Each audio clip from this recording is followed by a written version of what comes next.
Welcome guys, welcome to Gladys Kitchen. So today we're going to be cooking fried fish in a nice tomato sauce. If you want to know how I made this, stay tuned. So guys, we are going to start with frying our fish. My apologies because I started seasoning the fish before the video started filming. So I use my seasoning stock to season the fish. It's a vegetable stock. You will see this down the line when I'm seasoning the sauce. I use the same vegetable stock. So at this point, my fish it's nearly done frying. I'm just going to keep turning it until I reach my satisfied texture of the fish basically. If you're happy with how it looks, that's fine. As long as it's golden and it's fully cooked, it's okay. So I use the same oil that I use to fry the fish to saute my green condiments. So I use leek, celery, a little bit of garlic, and some onion. I also use thyme, fresh thyme, and fresh rosemary for this. And I'm just bringing it back into my pan, just stirring it, making sure I'm happy. And at this point guys, I'm adding my stock cube. So this is the chicken stock cube that I'm going to be adding. I'm going to add 1 tablespoon of this stock cube. I didn't use salt in this cooking, I just used stock cube.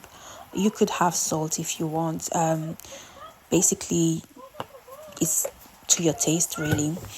And then I'm also adding the vegetable stock, and this is the exact same vegetable stock that I used to season my fish. I added half a tablespoon of that as well, and then I'm just bringing it back, mixing everything, making sure that it tastes nice. And then now I'm adding my dry ingredients. So that is ginger powder, not too much of it. As you can see, I just sprinkled a little bit. And I'm also going to be adding my coriander, not too much of the coriander as well, just sprinkle a little bit. And after you've done that, you're going to taste to see whether it's okay with your taste buds basically.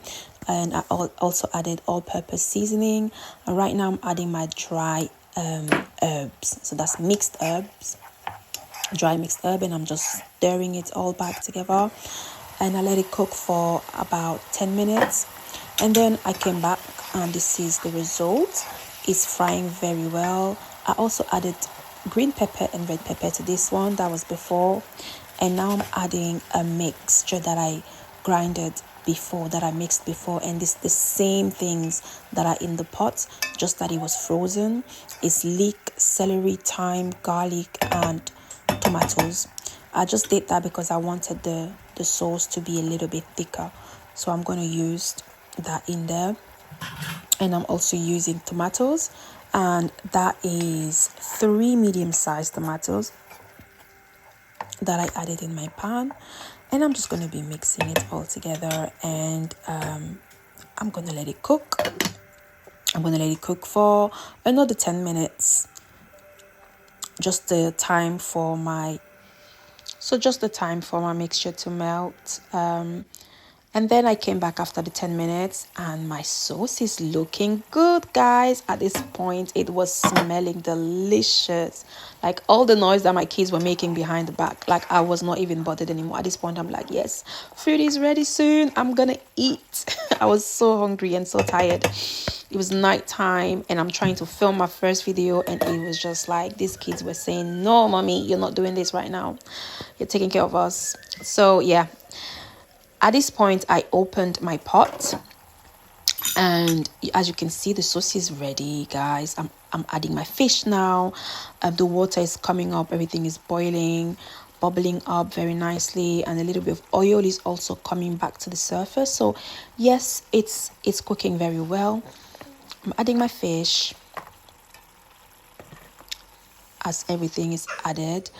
I added a little bit of water as well to make sure that all the fish mix well with the sauce, and as you can see, the sauce is ready. It's looking delicious, it's smelling very nice, and it tasted amazing also.